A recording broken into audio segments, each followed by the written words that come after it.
Hey, what's up, my friends? It's Cartoon Mark here. Today we're going to draw caricatures and see what to exaggerate on caricatures, okay? Enjoy the video, grab your pencil, paper, follow along. This is all reference photos from a Facebook group called Street and Gig Artists, all right? I want you to know that. These are all reference photos from a group you should join on Facebook.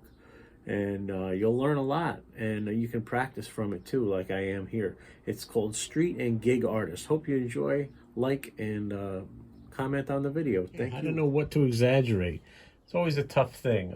Number one, the head shape here is very rectangular, yet very diamond shaped as well. That's what Tom Richmond teaches. So I would go something like this. All right. And we'll bring the camera down a bit. And the neck also is very long as well. All right, eyes are right around here. They form a T shape, the eyes and the nose. And where's there more mass, above or below the eye line? That's always a technique Tom Richmond talks about. So here would be your T shape. This forms the letter T, okay? The eyes and the nose. See that? Okay? And pay attention to symmetry of the mouth. And the hair would go up here like that. And obviously these ears. All right, let's grab the marker. So this is a good roadmap, a good foundation to start with, right? You want to simplify caricature. I for years, I made it way more difficult than it is. Big eyebrows, thicker eyebrows. As long as you can get a likeness and use these techniques, you know, that Tom Richmond talks about, I think that's important. Don't go crazy with wrinkles. It's going to distract the viewer's eye just a little bit where needed, like that. And he does have the bigger eyebrows, so that will get you a likeness. And what to exaggerate? Obviously the ears here and the nose I'm going to exaggerate.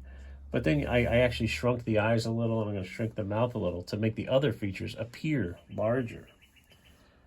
Don't worry about glasses. Do them at the end. For years, glasses and hats especially, tripped me up. But it's important to, you know, do those last. Don't let them trip you up. Put them on last. All right, the mouth. Obviously, it's a curved mouth here going on with the symmetry, kind of like that. A thinner lower lip. All right. And the chin. He's got some stubble on the chin here as well. You might not be able to see that in the picture. And the head shape. Kind of diamond shaped and kind of rectangular. I would say more rectangular first and foremost. Definitely that long neck. Let's hit the ears. Kind of pointy at the top on this one. Or it could just be the angle. How to get a likeness on ears? Well, pay attention to the lobes. If they have lobes or no lobes. I don't have lobes on my ears. And it's a rare thing I found out from all the caricatures that I've drawn. Wrinkle in the forehead right there. Don't go crazy with it. Okay. Inner hairline. Outer. All right. If you haven't noticed, I work from the inside out. A lot of theme park caricatures work from the outside in. Whatever your preference, you know. This works for me. I feel if I work from the outside in, I limit myself. I kind of get trapped with the shape I already drew. You know, but that's how I feel. Love to hear your comments, how you guys draw. All right, let's hit it with a little color stick here. I have black Prismacolor art stick. Oh, this one's blue, sorry. Guess we're going blue tonight. That's all right. It's hard to see in here with the lighting. You want to think where the shadows would be, in the ears, under the nose, like that. This is just to give it a little more body. Upper lip is usually in shadow, and the lower part of the lower lip is usually in shadow. Usually, typically, and then underneath the neck as well. That's how I get a likeness with this guy. Let me just take a step back here and see. Yeah, I think we got him. That's one way how to get a good likeness.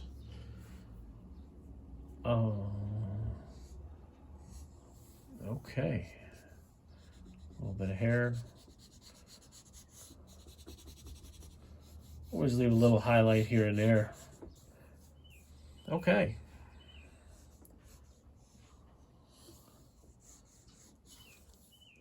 There we go. Thanks so much. Okay, drawing kids can be tricky. Let's draw the one all the way to the left. Yeah, this guy, I'll crop it for you so you can see. This is all from a Facebook group page called Street and Gig Artists. All right, I just go with a general shape first. To start out bigger at the top of the head, smaller at the bottom. All right, if you were to do this, here's your eye line, here's your nose, here's your mouth. Eyes are usually bigger on kids. I think this guy's got his eyes squinty. So let's go in with the marker, see what we can do.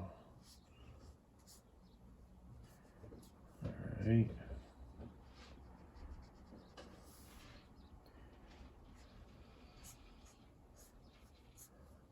Here we go. Drawing kids can be tricky. There's a few points you want to pay attention to. Number one is smaller noses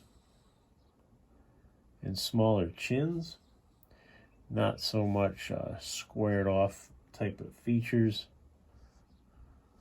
And I usually adjust as I'm going.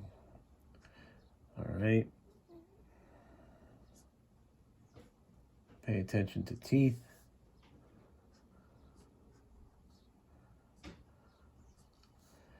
So like that.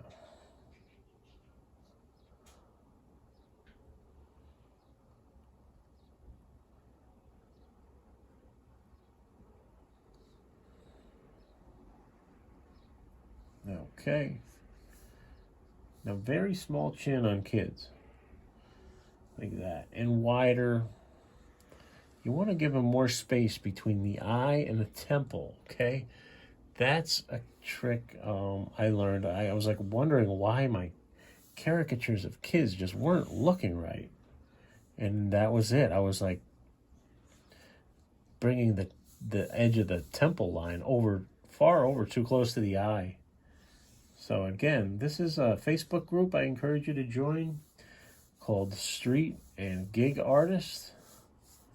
The hair comes way down like that. All right.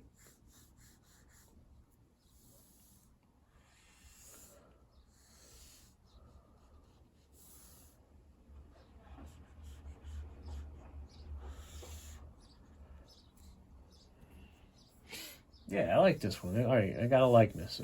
Kids can be tricky. Now that I take a step back and look. Okay. And not much of a neck, okay, for kids. Depending, typically. This is all typically speaking. All right, and then give a little drop shadow under the neck as well. We're not going to get into the bodies here, but that's how I would see that kiddo. Maybe a little line under this one. Yeah, I got one there. We're good. All right. Thank you so much.